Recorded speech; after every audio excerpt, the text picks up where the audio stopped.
Oh, oh, here it comes. That hand is free again. Nope. Quack. Thank you. Boom. Oh. Well played. GG. I'm not salty at all. You absolutely... Every so often it happens. I'll remember exactly why it was I used to keep Gotthards on my straight sword character. The range, better than any other straight sword, actually better than some great swords.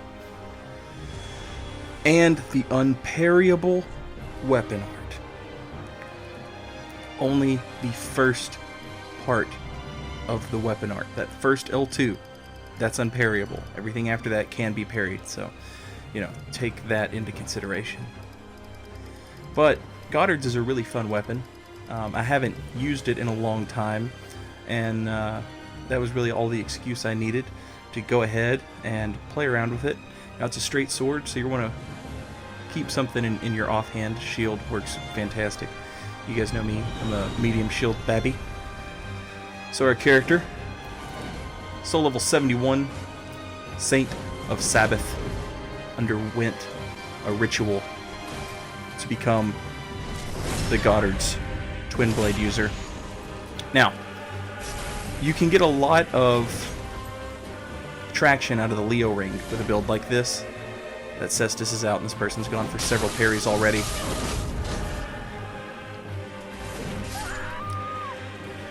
So I took off the I was wearing the Leo ring.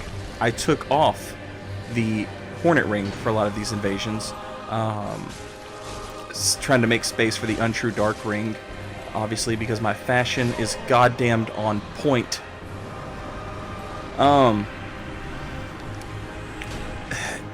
This became apparent. The biggest issue that Gotthard's has, let's just go ahead and get this out of the way, is fucking shields. You forget how good it is to have an unparryable weapon art on a straight sword until you get parried. Some lucky parry grabs you, and that's it. You're done. You're donezo. But then you switch to Gotthard's for that unparryable weapon art, and what ends up happening is you forget how good it is to have guard break on a straight sword. I didn't have the Night Slayer's ring on this build for whatever reason,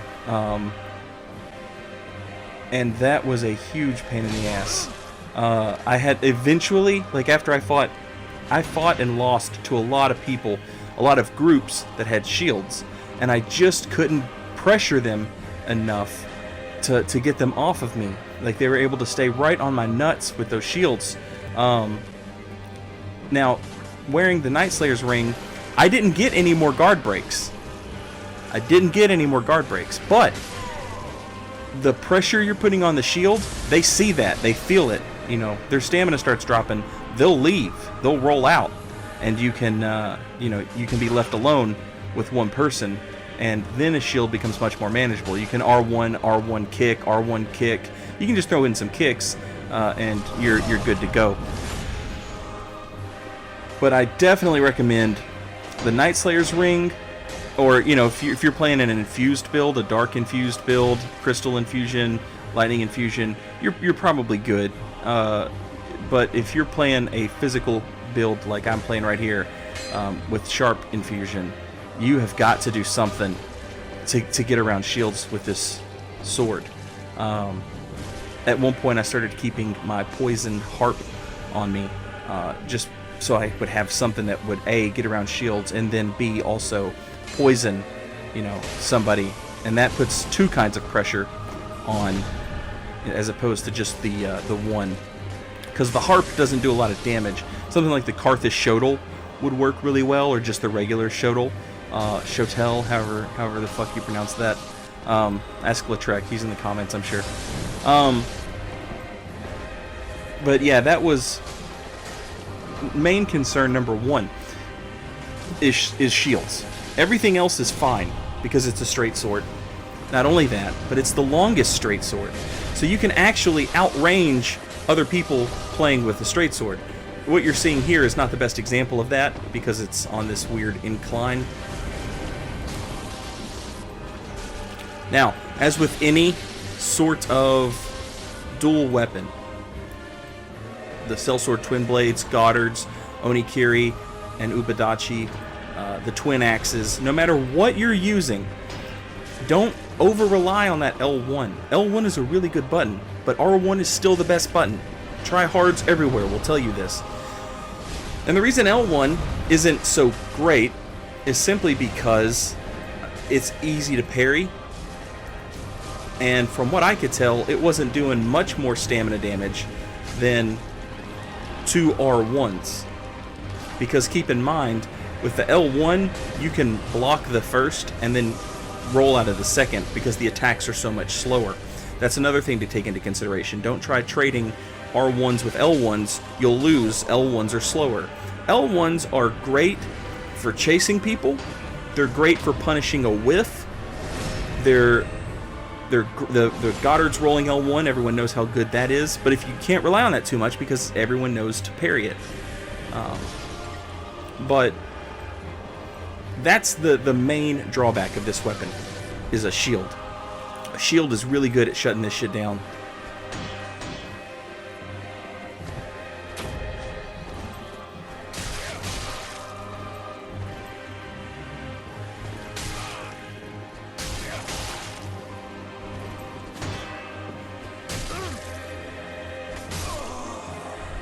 The roll catches on it, same as a straight sword, goes without saying.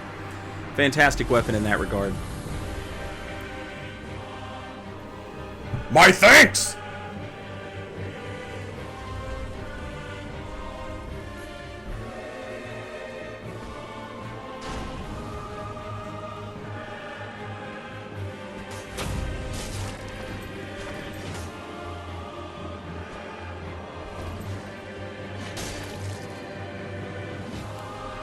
Typical Gank squad, Gank City.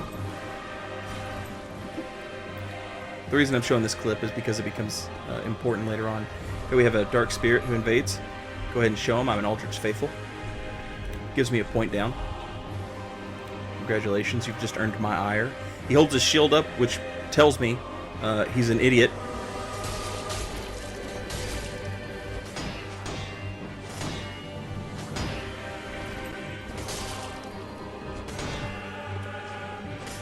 I was keeping a sharp dagger +8 on this build since I wasn't using the Hornet Ring.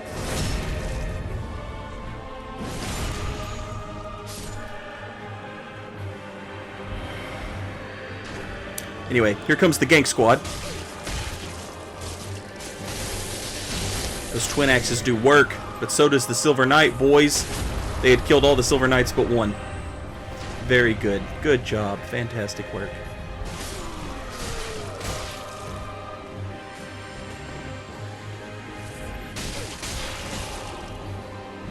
Now right there you just saw me punish Estus with 2 R1s.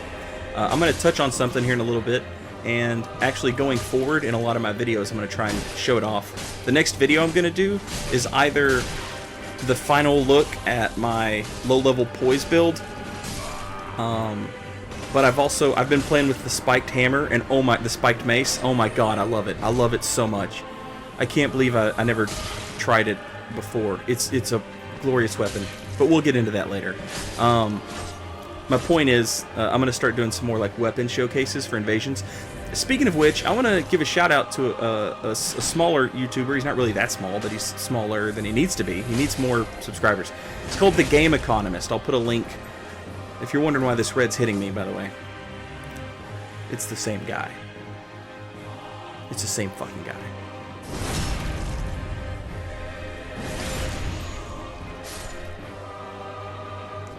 And he's still mad. Anyway, I'm going to put a link to the Game Economist's channel in the description of this video. That guy, if you miss Scott Jund, Damn No HTML, if you miss his content, this guy's got that covered. But he does weapon showcases, but he also showcases off their usefulness in invasions. I love his channel. So I'm going to put a link to him. Check it out. This kind of video is sort of similar to what he's doing, except obviously my main focus is going to be on viability, quote unquote. Not a big fan of that word, but in invasions. So check this out. Remember, Only the first part of that weapon art is unparryable. A lot of times people get that weird hyper armor where they try to parry, you get true hyper armor for whatever fucking reason, and if you attack too many times, you end up, you know, getting caught in a parry. So, don't be afraid to press L2, L2 instead of L2, R2. So what this weapon has going for it, we talked a lot about the negatives. The chase downs are fucking beautiful. A thing to behold. It does quick damage. I mean, out of fucking nowhere, you can do serious fucking damage to people. Playing unlocked, I can't recommend that enough. Rolling L1 punishes R1 spam every time. It's beautiful, and you'll always win. Gotthard has straight sword speed, but it's great sword range. It's got range better than the Drakeblood Greatsword. You know what I mean? Like, it's on par with great swords, this thing. That's unbelievable. You'll win against other straight swords so long as you know your spacing. And then my favorite thing about this weapon. Punishing Estus with the weapon art. And this is what I'm going to be talking about with weapons. A lot of people sort of flake out on weapon arts. They don't, you know what I mean? The R1 is such a useful button. It's always the best button. The problem is when you're fighting somebody who's chugging right in your face, a lot of these weapons have built-in punishment for that in weapon arts, and no one takes it into consideration. This weapon art's also good on a whiff, but it's really fucking great when it comes to punishing someone who wants to chug Estus right in your face. And there's a lot of weapons that are like that. Shout out to Revion. Ladder Smash number 723. This guy right here, this is a really cerebral opponent. This guy had a really good read on my playstyle, and as a result, sort of took me back. I was like, man, this guy, like, I thought maybe he might be like a viewer or something at first, because he knew everything I was going to do before I did it, which was really surprising. But it's one of those things like I talk about where it comes down to you have to be more clever than the person. Look at that. R1, R1. He knew to do that.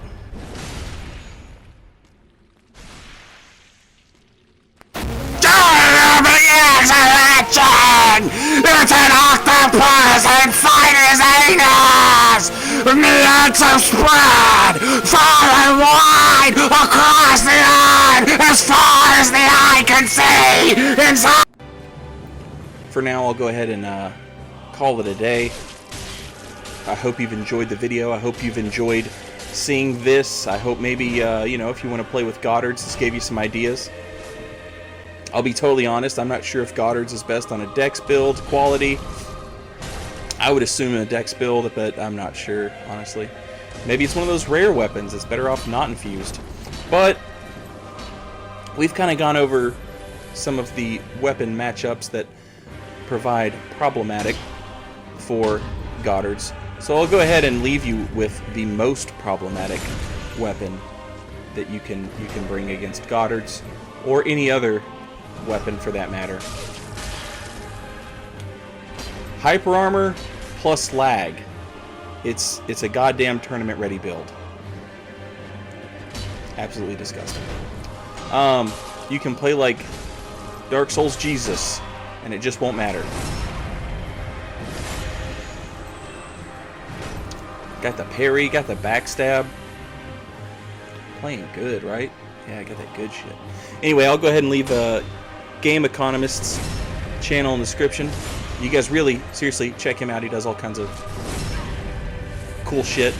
Double backstab chain? Get out of here. Really great channel. Check him out. And until next time, thank you guys for watching. Later, y'all.